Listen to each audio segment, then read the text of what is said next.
Selamat datang di pembelajaran kali ini. Kita akan membahas Weighted Moving Average, sebuah pengantar dan penggunaan praktis peramalan permintaan. Peramalan atau prediksi nilai masa depan berdasarkan data historis merupakan alat penting dalam berbagai aspek bisnis dan kehidupan. Salah satu metode yang digunakan untuk melakukan peramalan adalah Weighted Moving Average.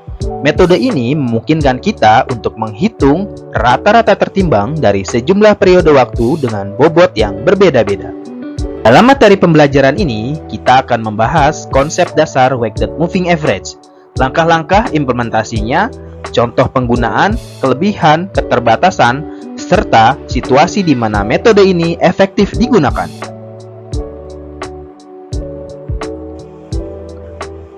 Konsep dasar Weighted Moving Average merupakan metode peramalan yang menggabungkan rata-rata tertimbang dari sejumlah periode waktu untuk meramalkan nilai masa depan. Periode waktu dapat beberapa bulan, mingguan, harian, atau sesuai dengan kebutuhan dan karakteristik data. Setiap periode diberikan bobot yang mencerminkan tingkat kepentingannya dalam meramalkan data di masa depan. Bobot ini dapat berupa persentase atau angka yang sesuai dengan konteks peramalan. Langkah implementasi Weighted Moving Average.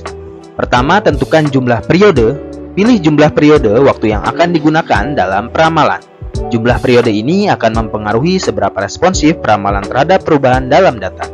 Kedua, tentukan bobot. Setelah jumlah periode ditentukan, berikan bobot pada masing-masing periode. Pastikan total bobotnya sama dengan 1. Bobot yang lebih besar diberikan pada periode yang dianggap lebih penting dalam meramalkan data di masa depan.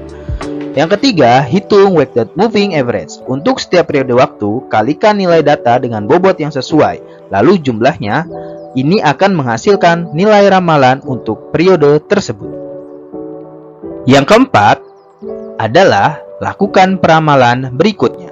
Lakukan peramalan berikutnya. Saat periode waktu bergerak maju, ulangi langkah ketiga dengan data terbaru. Ini memungkinkan kita untuk terus memperbarui peramalan seiring berjalannya waktu. Contoh penggunaan. Misalkan kita memiliki data penjualan bulanan selama beberapa bulan terakhir.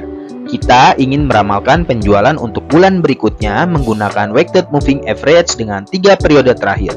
Bobot untuk periode pertama adalah 0,4, untuk periode kedua adalah 0,3, dan untuk periode ketiga adalah 0,3. Kita mengalihkan nilai penjualan dari masing-masing periode dengan bobot yang sesuai, lalu menjumlahkannya untuk mendapatkan nilai ramalan untuk bulan berikutnya. Kelebihan Weighted Moving Average adalah: pertama, responsif terhadap perubahan. Metode ini memberikan bobot lebih besar pada periode terbaru sehingga lebih responsif terhadap perubahan tren atau pola baru dalam data. Yang kedua, fleksibilitas bobot. Bobot dapat disesuaikan dengan karakteristik data dan kebutuhan peramalan.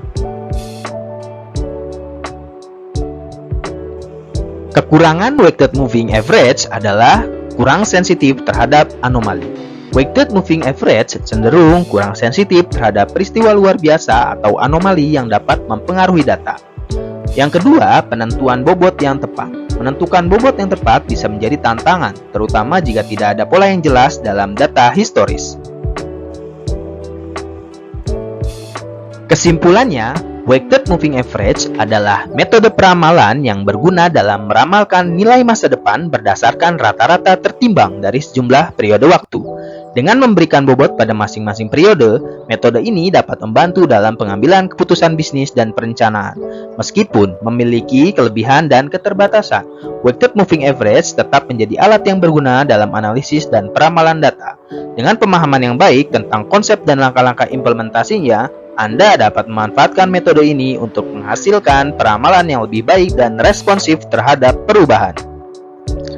Baik, itu saja yang bisa saya sampaikan. Sampai jumpa di pertemuan berikutnya. Terima kasih.